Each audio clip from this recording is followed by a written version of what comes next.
los colombianos y el mundo entero saben que nuestra paz es real y es irreversible. Día histórico para Colombia. Tras más de medio siglo de violencia, las FARC dejan formalmente las armas y desaparecen como grupo armado ilegal. Así observaron los bogotanos el día del fin de la guerra. Presidente Santos reconoce papel de las fuerzas militares en la búsqueda de la paz. Atribuyen al ELN asesinato de 2 agentes de la SIJIN. Capturado director anticorrupción de la Fiscalía. A esta hora son acusados presuntos responsables de atentado en Andino. Nueva redada anticontrabando en el centro de Bogotá.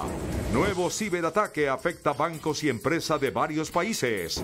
Liño asume en Nacional. Promete trabajo y cambio de jugadores.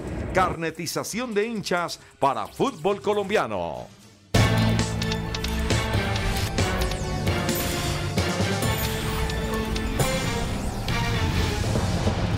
Buenas noches. Un día histórico para el país. Tras más de medio siglo de violencia, hoy las FARC dejaron formalmente las armas y desaparecen como grupo armado ilegal. Durante el acto, el presidente Juan Manuel Santos aseguró que al depositar las armas en los contenedores de Naciones Unidas, los colombianos y el mundo saben que esta paz es real e irreversible. Por su parte, el jefe máximo de esa organización, Rodrigo Londoño, alias Timochenko, señaló que con este acto las FARC confirman que no le han fallado a Colombia. La zona veredal en el municipio de Mesetas Meta fue el escenario para el acto simbólico del final del proceso de desarme de las FARC, la guerrilla más antigua de América Latina. La misión de las Naciones Unidas certificó desde varios puntos transitorios el cierre de este proceso que, según registros del organismo, llegan a 7.132 armas. El jefe máximo de las FARC, alias Timochenko, ha dejado claro que han cumplido de conformidad con lo pactado. El mecanismo de monitoreo y verificación del cese el fuego y de hostilidades acredita que no le fallamos a Colombia. Hoy dejamos las armas. Adiós a las armas. Adiós a la guerra. Bienvenida a la paz.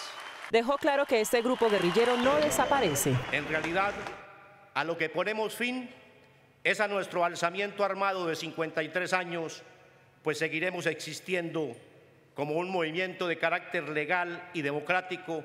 Ante más de 700 guerrilleros en una zona campamentaria provisional, donde se ven los retrasos en la construcción, alias Timochenko recordó los compromisos del gobierno y que esperan se cumplan. Resulta lamentable que buena parte de los guerrilleros, milicianos, simpatizantes o acusados de pertenecer a nuestras filas permanezcan en prisión a 6 meses de expedida una ley de amnistía e indulto que les garantizaba su libertad en 10 días. Por su parte, el presidente Juan Manuel Santos aseguró que las armas que alguna vez se levantaron para atacar estarán guardadas y selladas en contenedores a cargo de la más alta y confiable organización internacional. Esta es la mejor noticia para Colombia en los últimos 50 años. Esta es la gran noticia de la paz, de la concordia, del arreglo de las diferencias dentro de la legalidad que habíamos esperado por tanto tiempo. El presidente Santos ha destacado la palabra de hombres y mujeres guerrilleras al desarmarse y ha asegurado que la palabra del gobierno está empeñada para cumplirlos. Y hoy, al depositar las armas que tenían con ustedes en los contenedores de las Naciones Unidas, los colombianos y el mundo entero saben que nuestra paz es real y es irreversible. Una escultura que simboliza el paso de la guerra a la construcción de un país en paz le regaló el presidente Juan Manuel Santos al líder máximo de las FARC, Rodrigo Londoño. Y en pleno centro de la ciudad de Bogotá, en el edificio Murillo Toro, cientos de bogotanos se dieron cita para ver el acto en donde se entregaban las armas por parte de la guerrilla de las FARC. En medio de arengas, aplausos y también lágrimas siguieron la transmisión en una pantalla gigante. El jefe del equipo negociador del gobierno en los diálogos con la guerrilla de las FARC, Humberto de la Calle, se mezcló entre la multitud. Visiblemente conmovidos, los bogotanos presenciaron en plena carrera séptima el cierre de cada contenedor con las armas de las FARC. Es muy emocionante, es un momento histórico para el país. Realmente yo nací en medio de esta guerra, no nos imaginábamos que al llegar a la edad adulta podía yo vivir este momento. Un momento maravilloso, desde hace tiempos atrás lo estaba clamando el pueblo colombiano. A medida que avanzaba la entrega de armas, se avivaba la emoción de los asistentes. La verdad no creí que fuera posible. Estoy muy feliz, de verdad. Es decir, ahora nos toca desarmar los corazones porque hay que darles la bienvenida. Yo creo que el presidente debía haber decretado hoy día cívico para que nadie fuera a trabajar, nadie fuera a estudiar, todos estuviéramos aquí el día de hoy. Transeúntes espontáneos hacían un alto en el camino. Que esto ocurra es una bendición en medio de todo lo que falta para construir una paz verdadera. Con camisetas blancas, flores y banderas, los ciudadanos celebraron el fin de la guerrilla más antigua de América Latina. Me alegró profundamente porque son 7.000 y pico de armas más que dejan de disparar y en ese sentido que viva el proceso de paz. Al encuentro asistió el ex jefe negociador del gobierno Humberto de la Calle, quien aprovechó para enviar un mensaje al ELN. Debe entender que esta es la oportunidad y hay que invitar al ELN a que dé el paso definitivo también para sumarse a esta paz concreta. También se refirió a los opositores del proceso de paz. Yo sí creo que hay grupos de intransigentes que siempre están poniendo problemas, siempre dificultades, siempre buscando argumentos en contra absolutamente infundados. Yo creo que es el momento de bajarle el tono a eso, hombre, reflexionemos como colombianos. Con un acto simbólico finalizó el encuentro ciudadano en la carrera séptima. Y horas más tarde, en medio de la conmemoración del Día de los Héroes Caídos en Colombia, el presidente Juan Manuel Santos afirmó que la paz alcanzada es la victoria de todo soldado y policía de Colombia. Un claro mensaje de victoria fue el que entregó el presidente Juan Manuel Santos a los soldados y policías del país tras afirmar que hoy llegó el fin del conflicto armado gracias a su sacrificio. Cuando se ha cumplido la dejación de armas de las FARC, que representa el fin del conflicto armado interno, quiero rendirles homenaje a estos militares y policías que lo hicieron posible. Fue por ellos, por cada soldado de tierra, mar y aire que cayó en combate. Santos agradeció la entrega de cada integrante de la fuerza pública y afirmó que la paz es su victoria. La paz es la victoria de todo soldado y de todo policía. Gracias, héroes de Colombia. Les debemos nuestra libertad. Aseguró que el fin del conflicto armado interno da sentido al sacrificio de los héroes. Después del desarme de las FARC, el ministro de Justicia, Enrique Gil, advirtió que llegó la hora de desarmar los espíritus. Como un hito en la historia del país, calificó el ministro de Justicia el acto de dejación total de armas por parte del grupo guerrillero de las FARC. Afirmó que después de 53 años se produce un emotivo momento histórico e invitó a la oposición a desarmar los espíritus. Toda vez que después de 53 años se produce este momento histórico, es importante destacar igualmente que a continuación lo que debe seguir es el desarme de los espíritus. Y en ese orden, pues vemos que todo esto está contribuyendo de una manera eficaz, dinámica, progresista y programática frente a la implementación del proceso de paz. Afirmó el ministro de Justicia que ahora lo que sigue es que las FARC cumplan efectivamente con la reparación a las víctimas del conflicto armado. Por su parte, en un video publicado en redes sociales, alias Jesús Santrich se declaró en huelga de hambre. El ex jefe guerrillero afirma que las autoridades no han agilizado la implementación de la ley de amnistía y argumenta que los fiscales y jueces no han querido otorgar los beneficios del acuerdo de paz a los guerrilleros de las FARC que se sometieron a la ley 1820 de 2016. Santrich señaló que la huelga de hambre se mantendrá hasta que el gobierno cumpla con todo lo pactado en el acuerdo.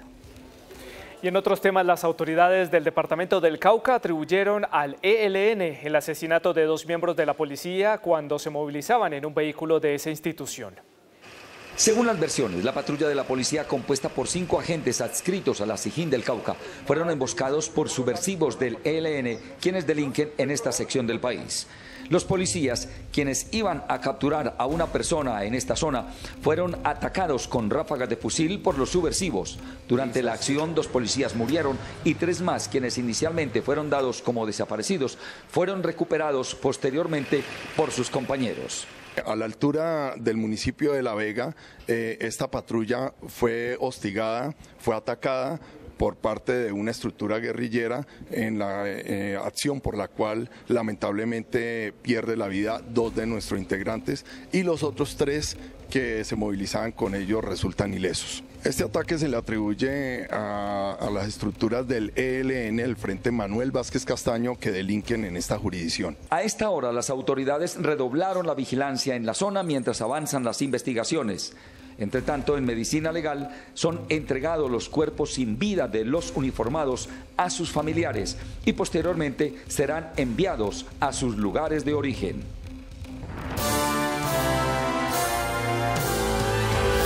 Integrantes del CTI de la Fiscalía y de la Agencia Antidrogas de los Estados Unidos capturaron al director de la Unidad Anticorrupción de la Fiscalía, Luis Gustavo Moreno.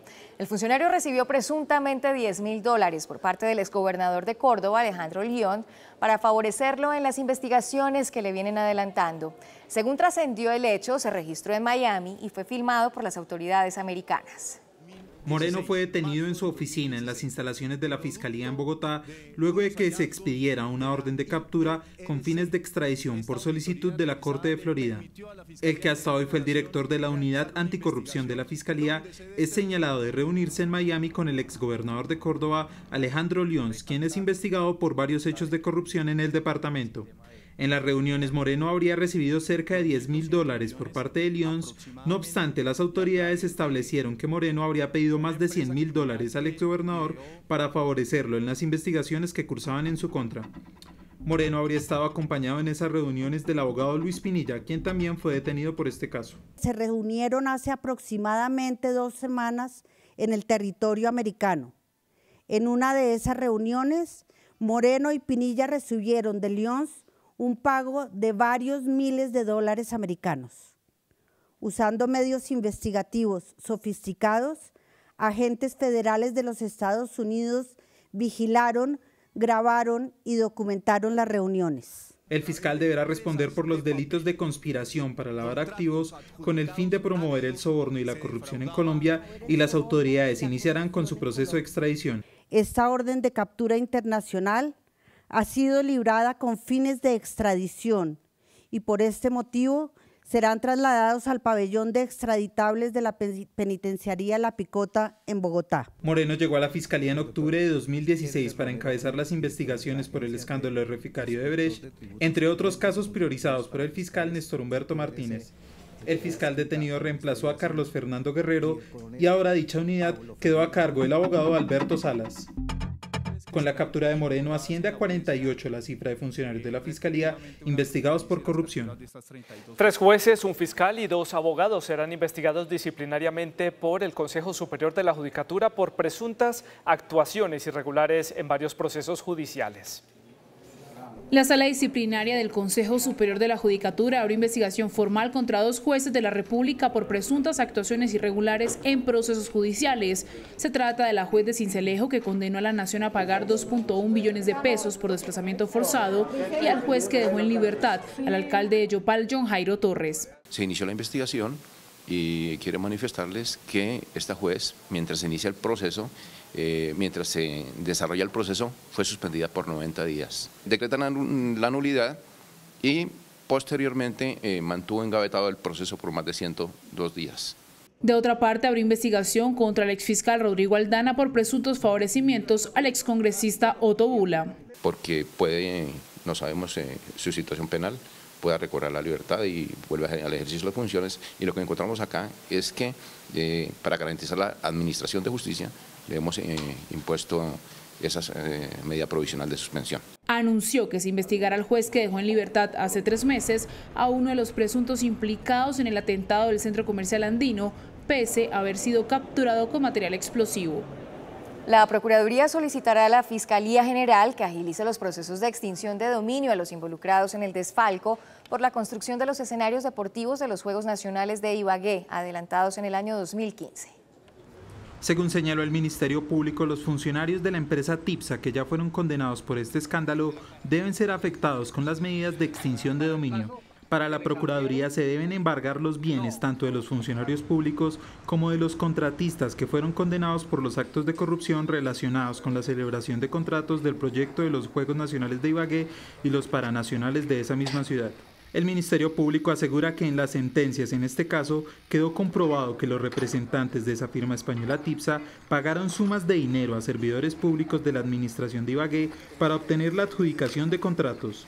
La Procuraduría advirtió que las medidas de extinción de dominio se deben extender a todos los casos de corrupción donde la justicia haya aprobado el pago de dineros, ofrecimiento o entrega de dádivas para lograr contratos.